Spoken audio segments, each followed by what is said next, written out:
Class is now in session. This is EdChoice Chats.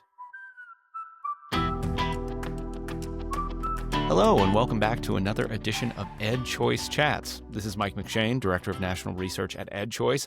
And on the line today, we have Katherine Bathgate, who is an advisor with EdChoice and the CEO and founder of SchoolForward, which is a firm dedicated to advancing education reform in the United States.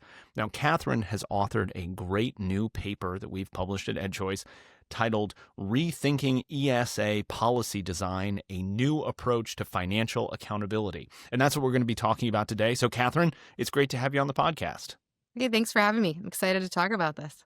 So where did the idea for this paper come from? I'm not trying to undersell it, but a new approach to financial accountability, not necessarily something that everyone kind of rattles off the top of their head. So where did you get the idea for this paper?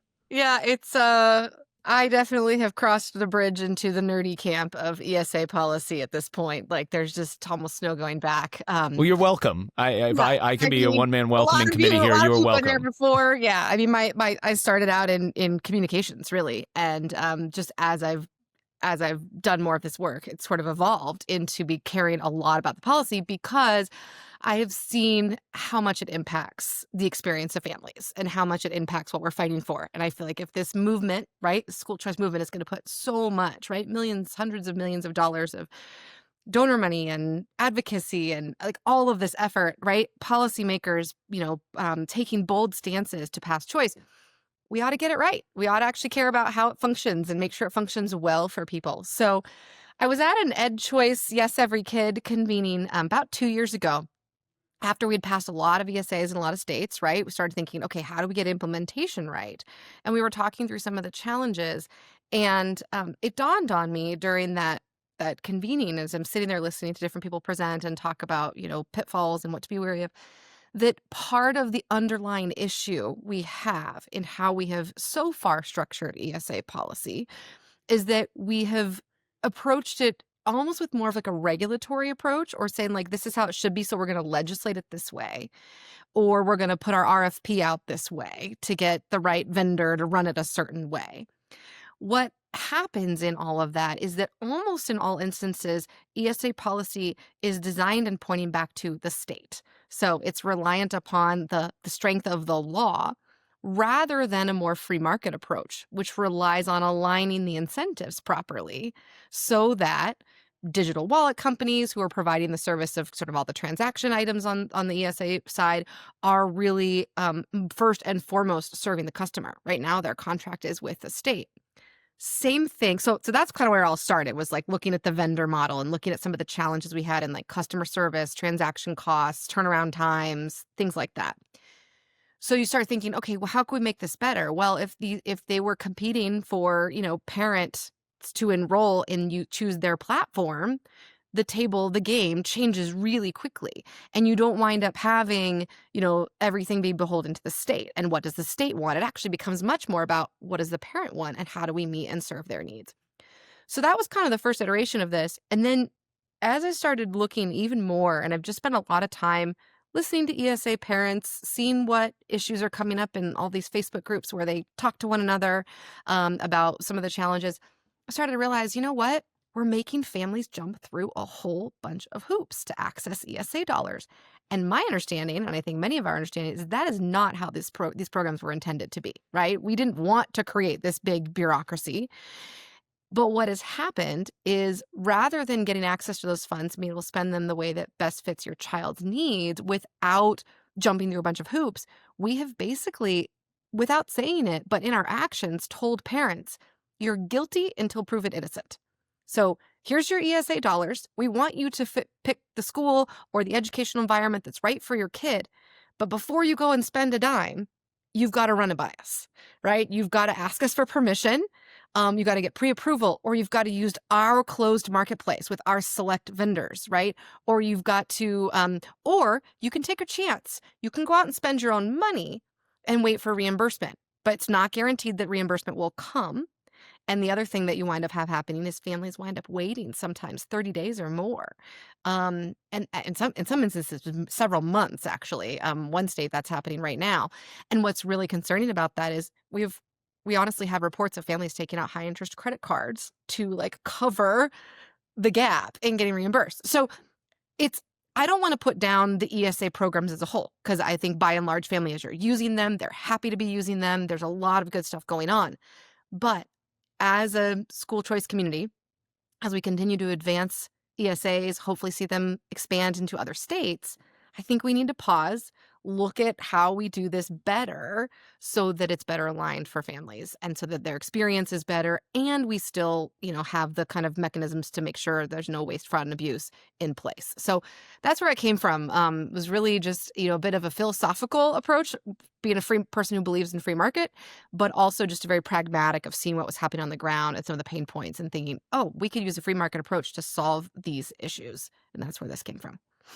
Yeah, it's funny you bring up the Facebook groups and others. I feel like I shouldn't necessarily give this away, but I've gotten good research material, or at least kind of sparking some ideas to look into from perusing both the Facebook and the Reddit groups that parents in various ESA states have.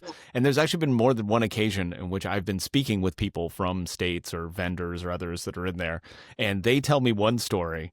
And I'm like, it's interesting, because if you go on the Facebook group right now, there's a couple dozen people having pretty detailed discussions, which makes me think that they're not making this up, of some serious pain points with the process. So it's actually, again, since you're joining us at the indoor kids table, it's actually a really interesting place to get information about how these programs are working or where they aren't. Yeah. And I will say, I never share anyone direct. I just want to be clear. I never share anyone's information directly, or even their personal story directly. I would never do that. But it is helpful to see in a conversational way where the frustration points and really kind of where different threads take off, right? Oh, I'm having an issue with that too. And then I am too. And then you start to say, okay, this might be a larger pain point. And that's where a lot of, that plus actual one-on-one conversations and just talking to other people in the space. But it's a value. And I think it's not something that we should exploit, right? We need to be really careful. We are on the side of these parents. We want them to have a great experience. But as people who are more close to the policy design work, right, and get to have influence over that, we should be listening to parents more. We should be taking what their challenges are and trying to figure out if we can make things a little bit better. How can we tweak it? How can we fix that pain point? How can we make it so that they're this program is awesome and I would recommend it to anybody? That's what we're going for. So I think it's a good place to just better understand what we're dealing with and the space that we are working in. Yeah, and you'd hope that the policy conversation is roughly aligned with the user conversation that's taking place. And it's well, if all the people who are talking about policy are talking about a completely different set of issues, and it's this is the stuff that matters. It's is it? I don't know if it necessarily is, because the people that are actually using this say it's A, B, and C, and you're saying it's X, Y, and Z. So I'm probably going to tend towards the people that are actually doing this every day. And if they're saying that A, B, and C are the problems, those might be the ones that we want to move to the front of the queue. Yeah. Yeah, that's a good point. I agree. Okay, so you write in your paper, in an attempt to mitigate the risk or perception of fraud and misuse in ESA programs, lawmakers and regulators have implemented all sorts of rules and limitations. Though well-intended, these efforts have led to a system of regulatory whack-a-mole, where each time ESA dollars are used on an expense lawmakers or administrators find suspect, a new law or rule is born. Do you have some examples of this, so that maybe listeners can understand, what's happening here? Yeah. Yeah. So there's two things happening, right? One is sort of the regulatory approach. So the example I give in the paper, which is a hypothetical, is that of baking soda. And so I would say, look, I can buy baking soda and use it with my son to conduct a science experiment, right? Maybe we're doing the volcano explosion and we're learning about that, right? A key part of childhood schooling is vinegar and baking soda, paper mache. Yeah. You got to do it. Exactly. So they're doing that in public school, right? They're doing that in district schools. This is not, a controversial thing. Seems like a pretty legitimate expense. But as you know, baking soda has hundreds of uses. They market the product as such. And I could also use it to clean my house. And so if I choose to buy baking soda, the purchase is the exact same. The use case matters. So this becomes a real big regulatory problem, because in a lot of cases, the regulators or program managers who are running these things have to decide what to do about baking soda, right? Are they going to categorically approve baking soda, or are they going to categorically deny baking soda? Now, if they choose to approve it, right, they run the risk of people using it for other means, right? Unless you have some sort of mechanism to audit and be like, hey, Katherine, do you have a picture of yourself doing that science experiment? Like, did your son write a paper about the volcano experiment? Like, what can you show? Was there a worksheet? Was there something that showed your kid was doing something educational with that baking soda? If they deny the baking soda, right, especially if they deny it categorically and say, look, no one in our state can buy baking soda anymore with their ESA dollars, what winds up happening over time, so take the baking soda, multiply it by 100 other decisions just like that, winds up happening over time is the freedom and flexibility of ESAs shrinks, right? Everything becomes kind of in a box, right? And so if you want to do something different, let's say your kid wants to launch model rockets, right? And like somebody decides that's too recreational, right? Maybe your kid wants to be, super passionate about physics, right? And that's something you want to study with them. Slowly, right? It will shrink the freedom, flexibility, and customization of the programs. And that's kind of the whole point of ESAs. It's not a typical voucher. The idea is you can do something different that really is unique and fits your kids. So that's a hypothetical example. Real life examples. I will start with my home state of Utah. Utah lawmakers heard that people were using some of their ESA dollars on season theater tickets to perform a performing arts center. They did not like that. They did not like that people were using money on ski passes and rentals. Now, for anyone outside of Utah or maybe in Colorado, you might be like, ski passes? That seems extravagant. You can actually do that in a very affordable way. Like, there is a mom in Utah who wrote in the Facebook group, my son has never wanted to do PE. And, we tried this out because we had ESA dollars for the first time. We spent like a couple $100. Wasn't extravagant, right? We got discount passes, cheap rental, you know what I mean? Like, they were really thoughtful about it. He's fallen in love with it. We can't do this anymore. They've now banned this. So things like that. Trampolines are really controversial. Some people say those are totally recreational. Other parents, especially those with kids who have certain special needs, will say, look, my kid needs like a 15-minute bounce break every 2 hours. Otherwise, we can't get school done. This is like actually helpful to their functioning as a student. And so those kinds of things become controversial. And so in Utah, they actually did pass an updated law that banned these kinds of things, right? Like flat out. So that's one of the examples of things that we've seen. There have been some attempts in other states. The other thing that we're seeing, like in Arizona, that I talk about a little bit in the paper is, hey, every time you want to purchase something, you have to justify it, right, with curriculum. And so now this is like the guilty till proven innocent thing. You now have parents who are going on ChatGPT and having to like write curriculum with AI. Now they're smart. They figured out a great workaround. So like, go parents. Parents are so ingenious when it comes to this kind of stuff. But an extra step of having to show that Utah, a lot of the stuff they're now saying has to align with state standard. Well, that's not really the point of the ESA program, but that's where we are now. So parents are having to say, like, this math game that I want to purchase, if it doesn't align with Utah state standard, or they can't find a way to justify it, they may not get that. So that's where these things are starting to get really tricky. And what I fear is, over time, the freedom will diminish. And we've seen this in other areas of choice. We've seen this in the charter school movement, starting out with lots of freedom and flexibility, more and more regulation year after year, making that a harder and harder space to operate. I don't want to see parents in that boat of having more and more regulation put on them the way that charter schools have gone through over the last 20 years. So this is the thing that's interesting. It's worth sort of lingering on for a moment. It's not necessarily in your paper, but I think part of it, when we have this broader discussion about like financial accountability and what does it mean for an ESA program or a school or anybody to be sort of financially accountable. And the thing that I keep coming back to is like the examples that you just gave. So people get upset when someone buys ski tickets or ski passes or, like you said, season tickets to the theater or whatever. No one to me seems to be saying, well, wait a second. Or we hear people's responses, well, public schools do things like that as well. And there's this interesting kind of issue in that we can't actually say that a public school district in Utah did that, like bought tickets to the theater or whatever, because we don't have like transaction level details of every penny that was spent in the public schools, which we do in ESA programs, which to me is like the very tools that people are using to argue, or the weapons that they're using to argue that ESA programs are not financially accountable, are the like insane levels of transparency that these programs have, like transaction level. Like, I don't know of any other place that's doing that, but like, so in Utah, is that available to policymakers? Is that available to like the average person from like a freedom of information request? But they have transaction level details for every penny that was spent in that ESA program. Am I correct in thinking that? Yes. That's wild. And that's the case in most states, right? I'd have to look at every single law to confirm that it's 100%. But generally speaking, that is how it's set up because it is a approve before purchase. So even, you know what I mean? So all those requests are coming in, they're seeing all of that. The other thing that's really frustrating about this, I was just remembering another example. There was a kid in Arizona, a family who tried to buy a cello. Very controversial, spending money on cello. It was expensive cello. Sure.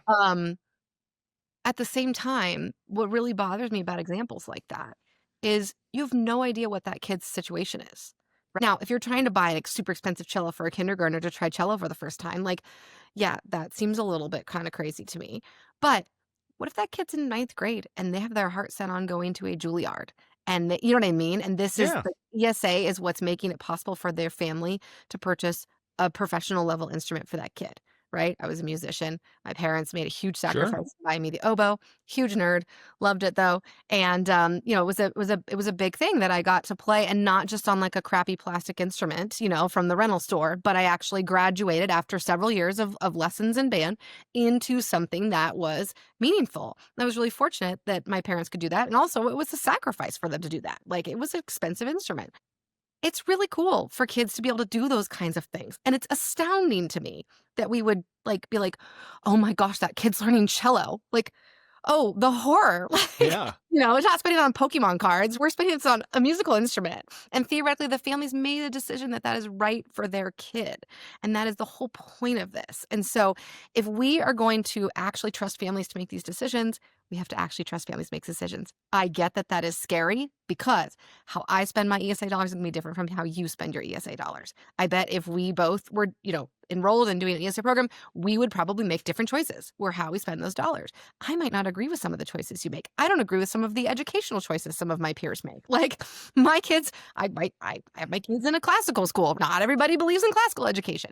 But if we start limiting those options, and this is kind of the fringe of it, but like it starts at the fringe and then it works its way in. We have to be concerned about that. We've got to protect that.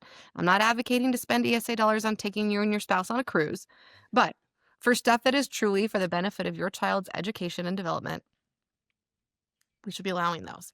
And unfortunately, it feels like the fear of the cello in the news, right? The fear of the headline is driving things a lot more than the vast majority of parents who are saying, I want the freedom to spend this. I know best what my kid needs. And we've pulled on this time and time again. That's how parents feel. They do not want the government deciding what is right for their child's education. Well, and there's something else that you wrote in the paper, and this is, I hadn't thought about this way before, but it's one of those things like as soon as I read it, I was like, why hadn't I thought of this before? Because it was brilliant. I've gotten that a lot. Yeah. So this is what you write. So you write, in some ESA programs, parents are asking for moonshots. So for instance, expensive ski equipment, the cello would probably fall into this. So right. Yeah. Put a cello in your mind, folks. So parents are asking for moonshots, leading to program administrators' anxiety and occasionally a negative media headline when an expenditure perceived as questionable is approved. But this is the interesting bit that you put in here. But why wouldn't parents seek approval for these items? There's no harm in asking. If they're denied, they're no worse off. And if the administrator approves the purchase, the parent prevails. And sort of later on, if we cobble together some things that you wrote, which says, if a legislator or regulator later gets upset that ESA dollars went towards a moonshot purchase, the administrator gets the proverbial hand slap, not the parent. So the administrator's incentive is to be conservative and risk averse, denying any education expenses that aren't obvious. And I think, like, so part of it is, I think the first point that you made, which is a great one, which is like, parents asking to do this stuff is not the end of the world. Like, that's okay. Like, testing the sort of boundaries of it to understand, hey, I'm excited about this new program. I'd like to try this. I'd like to try that. And then there's some kind of dialogue back and forth of putting out the edges of what's allowed and what isn't. That's not the end of the world. But the point that you made later, which is that all of the incentives are basically aligned for that not to be like a productive dialogue of, imagine the regulator, someone coming up and saying like, hey, I read this way. And it would seem to me that a cello would apply. Would a cello work? And rather than sort of having the response of like, we never thought about buying a cello, but I don't know. If your kid's going to be a musician, that makes sense. And public schools buy cellos all the time. So sure, of course, that's sort of productive. Their first thing is like, wait a second. If I let you buy this cello and that ends up on the news, I'm going to be in trouble, not you. Yeah. So I think that sort of conversation about incentives is a really important one. I think what's key about that, the moonshot argument, is that your point about like, it doesn't, what's the problem, right? This is not a bad thing for people to be asking.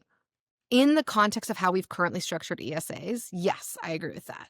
The issue is there's two problems that are where you have misaligned incentives. Number one, the program manager, right? Whoever that is in your state, they're incentivized to say no for two reasons. One, they don't want the bad headline, and two, they don't want lawmakers coming after them. Who signs their check at the end of the day? The state. The parents sign the check. The parent's not paying the digital vendor, right? The digital wallet provider or anything, right? So who signs the check at the end of the day? They don't want to let that stuff through. And in fact, we have instances where they've been like so conservative that like parents have gotten, pretty upset about it. And in one instance I know of, the state actually like changed their digital wallet provider around that, right? Because it was so conservative, but they were trying to follow it to the letter of the law, you know what I mean?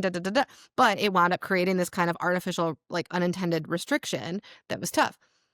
The other issue is that as a parent, I'm not when and this is like putting the cart before us a little bit, because I know you want to talk about, when we talk about kind of what are the policy remedies for this issue, right? But if I get $8,000 for an ESA and I spend $2,000 of it on homeschool curriculum, and I'm kind of got my core, right? Done. And now I'm trying to figure out what extracurriculars am I paying for, music lessons, maybe my kid's into sports and there's like a certain, thing I want to kind of round out their experience with. I am incentivized to ask for like a $6,000 bike. Like, why would I not buy my fourth grader a $6,000 mountain bike? Because you're leaving money on the table if you don't. I'm leaving money on the table if I don't. Exactly. And so, and if the program manager, if the digital wallet provider, sometimes I'm using those interchangeably because it's depending on the state structure. But if they say, whoever's the decision maker, if they say yes to that, and later someone gets upset about it, they're the ones that get in trouble for it. No one's coming after me as a parent and saying, Katherine, why did you purchase a bike that expensive? And part of that is just because I do not have any incentive to be conservative with my funds, because I'm leaving money on the table if I don't. And so my incentive is actually to spend every single dollar every year in most of these situations. And that creates a problem. It's actually the underlying thing is this: every actor in this scenario is acting rationally. The parent is acting rationally. They're just acting in their best interest. That's a rational thing to do, or in their child's best interest in this case. Same thing with the program manager or the digital wallet provider. They're acting rationally. They're acting based on a set of the way the game is designed. The game is designed to disincentivize them because they could lose their contract. They could lose millions of dollars in administrating, running the program, et cetera. So until we actually change those things, we are only left with what we talked about earlier: passing more rules and regulations to try and fix the behavior we don't like in the way we want it to be. And I'm really, as I've said before, I'm very nervous about that, because I'm nervous about how much restriction that's going to put in place. And that it's also like a one-way ratchet, right? Like 100%. People tend to only add more things. There's very rarely do people come and say like... Usually don't roll them back. I mean, sometimes there's been a few things, like Florida and other places have made some good changes, but not all. Yeah. Once everyone is like crushed under the tonnage of it, they have like a blue ribbon commission and get rid of things. But things have to get pretty bad before. And it has to get pretty bad, because it's not even just a handful of parents complaining or being the squeaky wheel. It has to get bad enough that it is like everyone complaining. And it's hard, right, for people to do that, spend time and energy on that, et cetera. I mean, they will complain, but also they don't really have a lot of recourse. Like your option, if you don't like how the program's being run, is kind of just to leave the program. There is no other alternative. There isn't like an alternative program you can jump over to in these cases. So you're kind of stuck. It's a take it or leave it. And they know that. Absolutely. So you sort of previewed we've spent a lot of time talking about the problems here, but you offer two sort of solutions to this that you refer to as the carrot and the stick. So you say that the carrot is allow all ESA dollars to roll over and be used for future years and or eligible post-secondary expenses. So how do you see this helping the problem? Yeah. So let's go back to that bike example for a second, right? I've spent my $2,000-ish on my core curriculum and I've got $6 left over. In a non-rollover situation, I am incentivized to spend every dollar. Now, if the state came to me and said, actually, Katherine, if you don't spend any of that $6,000, it rolls over to future years' use. And so your child's ESA maybe grows a little bit, right? Maybe you want to save some of those funds because high school costs more than fourth grade. And so you may want to actually have some of those some of those resources down the road. Or if you're conservative with your funds, you may want to use some of that towards college or post-secondary expenses or career and technical training, right? Whatever those opportunities are, depending on the route your child chooses. In that case, I'm probably not going to spend the $6,000 on the bike anymore. I'm probably going to go for maybe, I don't know, this $6,000 is a crazy expensive bike, but I live in a place where people are really avid about their bikes. They're very expensive. But maybe I'll sell for a $2,000 bike and then I can roll over $4,000. Suddenly, my calculus changes because the incentives are different. I have an incentive to actually be conservative with the funds. And not just that, I'm now viewing the funds as my child's funds, not the state's funds. These are funds the state has allocated for my child to use, but I get to direct them fully. And so I'm concerned, right, that if we don't do that, it's going to continue to be this use it or lose it. Now, there are a number of states that have rollover provisions to some degree. So I want to be clear about that. It is over a majority that have a rollover provision. But they most do not allow you to roll it over all the way into post-secondary expenses. And I believe that that is a game changer. I think that it will help families understand that this is for the whole education of my child, right, 8 to 12, but also has the opportunity to help them beyond that. We all know how expensive higher ed is. Of course, college is expensive, but even career and technical programs can be expensive, right? Certifications, things like that. And so having the ability to set your child up for success with that, assuming you're meeting their core educational needs throughout their educational experience, I don't know why we wouldn't want to do that. And I don't know why we wouldn't want to encourage people to be a little bit more conservative with their funds. I think that's a good thing. I think we want parents to be thinking of it as their own money because I think they will spend it more cautiously if it is. So that's the carrot. You also bring up the stick, which says allow parents to spend ESA dollars without pre-approval, but make them directly responsible for purchases instead of relying on administrators and vendors to be the judges and arbiters. So how would that work, and how do you think that would help? Yeah. So the key thing there is you're shifting the First of all, you're shifting the responsibility. So like we talked about earlier, the responsibility has largely been on that of the program manager or the digital wallet. They're on the hook for these expenses. I think we need to put parents in the driver's seat. Now, this is a carrot stick. The stick is the negative side of this, but you're talking about positive and negative reinforcement. The positive reinforcement is the carrot, spend the money how you want, all of that. In exchange for that freedom, we're going to say, look, if you are found to be misusing and abusing these funds that we have entrusted to you to manage on behalf of your child, there's going to be consequences. Like, you do not get to just go do whatever the heck you want and take your kid to Disneyland with the funds. It needs to be educational. But we're going to give you the freedom to make those purchases, and we're going to give you the funds to be able to go out and do that without banging your head against the wall trying to get approval. So what I recommend is we actually make a policy change where parents actually have to, if they're able to go spend, there's a risk-based audit that happens at least on an annual basis. States could choose to do them more often based on their structure and how they want to do that. They could do them in ongoing. They could flag transactions as they go if they wanted to. They could, there's multiple ways you could set this up. But you're kind of looking at probably a debit card model or a digital debit card model of some sort for this. That's just the mechanism. I'm kind of agnostic on how you do it. But You give them the funds to do it. They go out, they spend the funds. And then on the back end, they might come to me and go, Katherine, we saw you charged baking soda on your debit card. Like, what did you use that for? Right? And I go, oh, yeah, we did the volcano science experiment. Like, here's a photo I snapped of it. Right?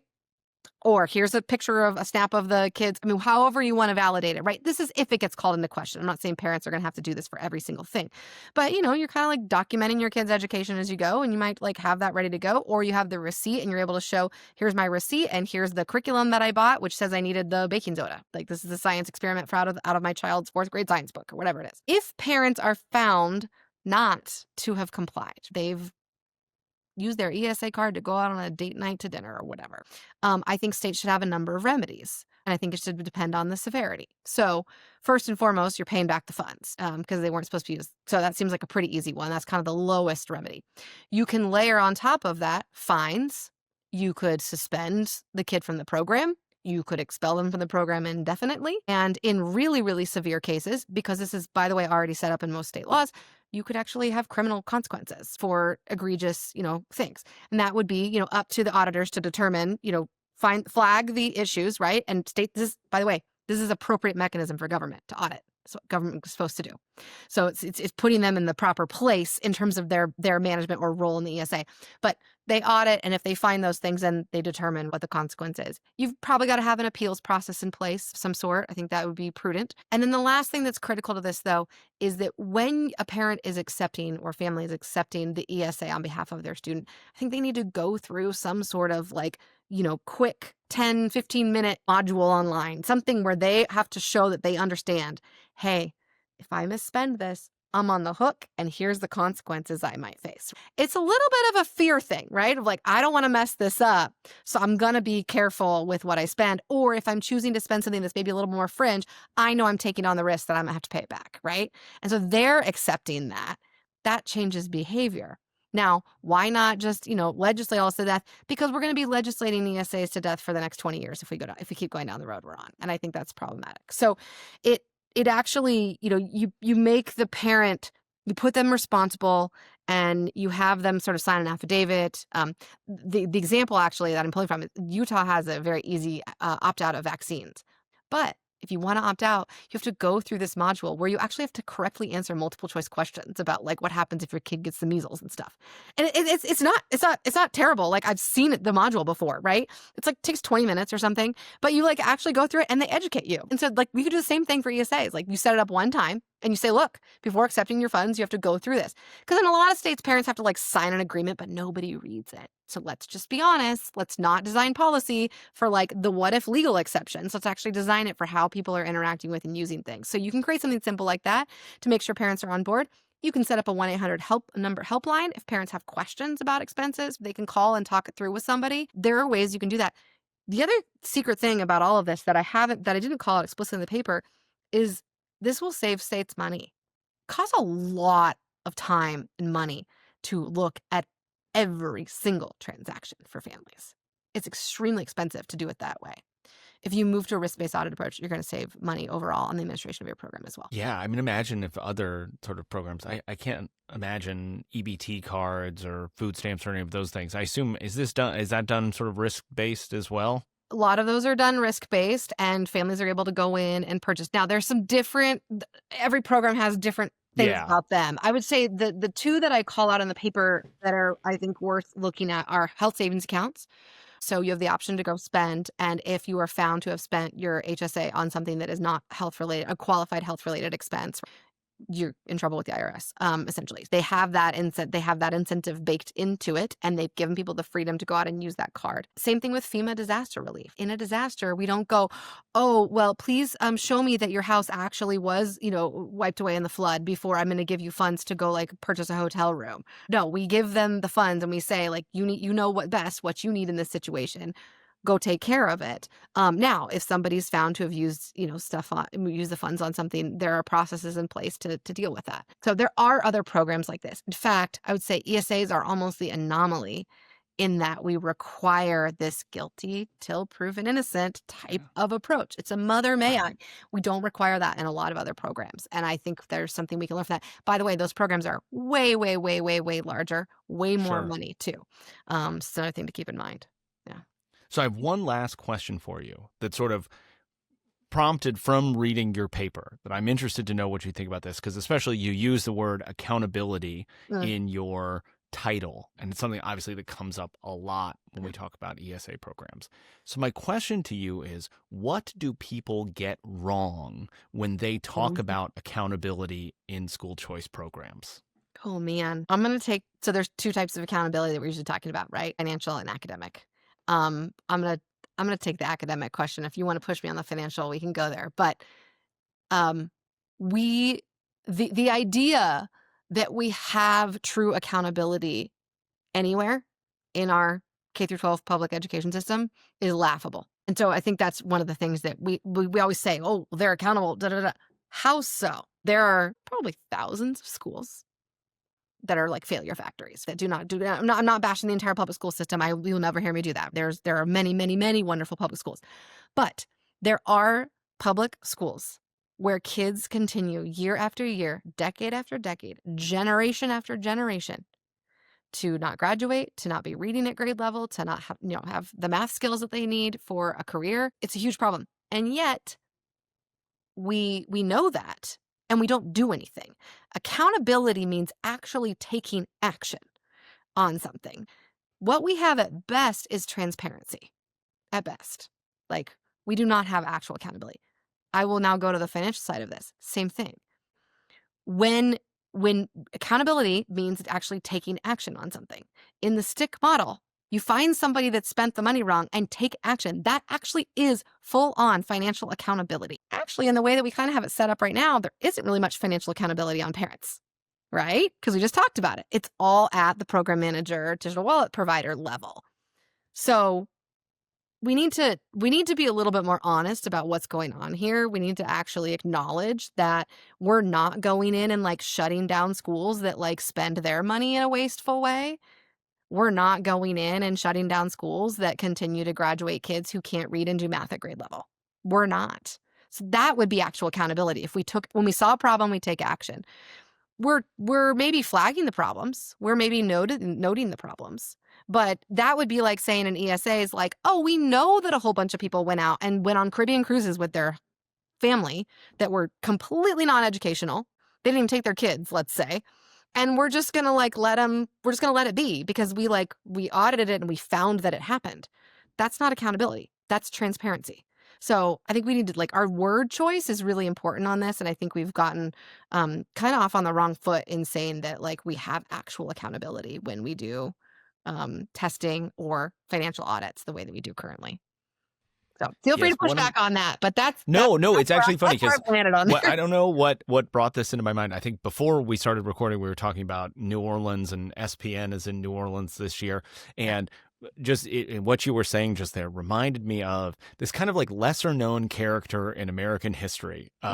If you remember back to Hurricane Katrina, there was it's wild because I was in college when 20 years this coming week. I don't know. Yeah, very soon. Maybe it's been back in my social media, and it's one of those things an algorithm is pushing on me, and I don't realize it's there. Yeah. But there was this guy named Russell Honore, the lieutenant general, I think he was at the time. And if you remember this guy, he was the one that sort of FEMA, it was a train wreck and everyone was stuck in the Superdome and whatever. And he was this Louisiana born and bred himself, Army general who comes in a helicopter. I think Ray Nagin called him this John Wayne dude and just got everybody going. And there's that famous scene of him because there was people with the guns up and he's like, this is a zero threat environment. Put your guns down. We're here to help people or whatever. Yeah. And he got things going.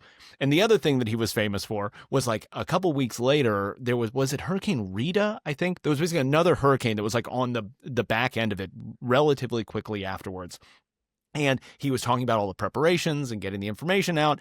And a reporter was these reporters kept pressing him, okay, well, why are you doing this now? Why didn't we do this for the last storm? And he kept saying to them, you're stuck on last storm problems. I've got this storm problems. You're on last storm problems. And then he famously said, you're all stuck on stupid, which is a great line to say. But a long way around the block to it seems to me so much of the conversation about accountability is like last storm problems that Mhm. we have in our brains when people talk about accountability. When you really talk to people and you're like, ostensibly people in kind of education reform, and you ask them like, what is accountability? Well, it's at the end of the day, Yeah. it's we got to test these kids and we got to test them kids and grade them schools. Like that's what they're saying, right? It's like, and it may be ABCs or it's maybe passing and failing and whatever. Yeah, I don't have a problem with testing. I don't have a problem with grading schools either. Like, fine. Like, let's talk about how our schools are doing. We should. Sure. It's the largest line item in any state budget, right? Like, we should be talking about how our schools are doing. That's absolutely important. So I'm not actually opposed to any of that. I just think we should maybe not say it's accountability, because I don't think it is accountability. If you're not gonna hold anybody accountable, I'm actually kind of on board with testing, right? Like, I think some testing is good. Kids take tests in life, adults take tests in life. Like, it's actually part of our experience as humans in the economy and world structure that we're in right now to have to take tests from time to time to prove your knowledge or competency in certain things. I'm not opposed to it, but pretending that is sufficient to actually change things for the better and improve outcomes, I don't, not unless we're actually going to go in and do something about it. So, and I want people not to paint the brush stroke. There are some states that have gone and do something. There's like recovery districts and turnaround and initiatives and all that. So I don't want to like bash the entire model. I just think on the whole, we're not fully getting what we say, because if we were actually finding a way to do that, we would see those scores improve because we've taken certain actions to do that. And it's complicated. I empathize with our friends who are working hard on those issues, but but it's and I think, look, one of the things that you kind of close your paper on, if I think back to general honor, is like this storm problem. So when it comes to ESA programs, like the actual issues, like you highlight the goods in closed marketplace cost more, approval windows are long, reimbursements are slow, customer service is poor, transaction costs are high. Like, again, for people who act like advocates for these things are just like whistling whistling past the graveyard as things are working. You're very clear and transparent. Like, these are the actual thorny issues that are making these programs not work as well as they could, not work as well as they could for parents, not work as well as they could for educational providers. And to me, like, that's if ultimately these things are going to be accountable to parents, if they're going to be accountable to taxpayers, these are the kind of problems that we need to really be unpicking in order for these things to actually work. Yeah. And I think, to be fair, I think people have been hesitant to have open conversations about the challenges in ESA because many states still don't have an ESA program, and we see them pass one, and we don't want lawmakers to go, oh gosh. But I think, I don't want to touch that with a 10-foot pole. It's got this list of issues or whatever. But that is why it's on us, I think, to start to think about, and I'm hoping the paper, I'm not saying that my paper is a silver bullet and will solve everything. I'm hoping it generates conversation around this, right? How do we address these underlying things and make the programs better? Because number one, lawmakers are going to want solutions to these things at some point. So we need to be ready with them, and ready with the option that is not ban everything and regulate the program to death so that like no one ever possibly does anything wrong, right? Because you're kind of going to wind up with probably the equivalent of like a private school voucher at that point, right? You're getting rid of all the unique customization. And we know post-pandemic, we are in a space with so much customization happening in education. We don't want to quash that. But we have to actually come forward with some ideas and solutions and put them on the table for how we can address these things in ways that protect the freedom of these programs. And that's what I'm like trying to do with this. It is a little bit scary to come out there and say, hey, here's some problems. But every time I've done it, people have been like, yep, we know we need to work on it. So let's talk about it. And let's not like hide it under the cover from lawmakers, like shove it under the rug. Let's say to lawmakers, yep, we know these are some of the challenges that you're going to encounter when you pass an ESA program, but we're thinking about it and we're here to work with you and partner with you in figuring out ways to address it that still keeps the intent of what these programs are supposed to do, which is allow parents to make these free education choices that are right for their kid, that can customize their child's education experience in the way that will help them grow and thrive, as much as possible. So it is interesting because we have tried to keep those things kind of quiet. And I feel like in doing that, we've allowed some of the more regulatory responses to creep up instead of putting our ideas, free market ideas front and center in addressing these challenges. Well, Katherine Bathgate, thank you so much for joining us on the podcast today. As a reminder for everyone, the paper, which is available on the EdChoice website, is called Rethinking ESA Policy Design, a New Approach to Financial Accountability. So thanks for being on the podcast, Katherine. Thanks for having me. It's been great. Yeah, and thanks everyone for listening. As always, I think I'm supposed to do the obligatory thing of like subscribing to things. Wherever you're listening to this, please subscribe. Give us high ratings. Even if you don't really like it, it would just be, doing a solid for somebody else today. So I'd appreciate that. Thanks for listening, and I look forward to chatting with all of you again on the next episode of EdChoice Chats.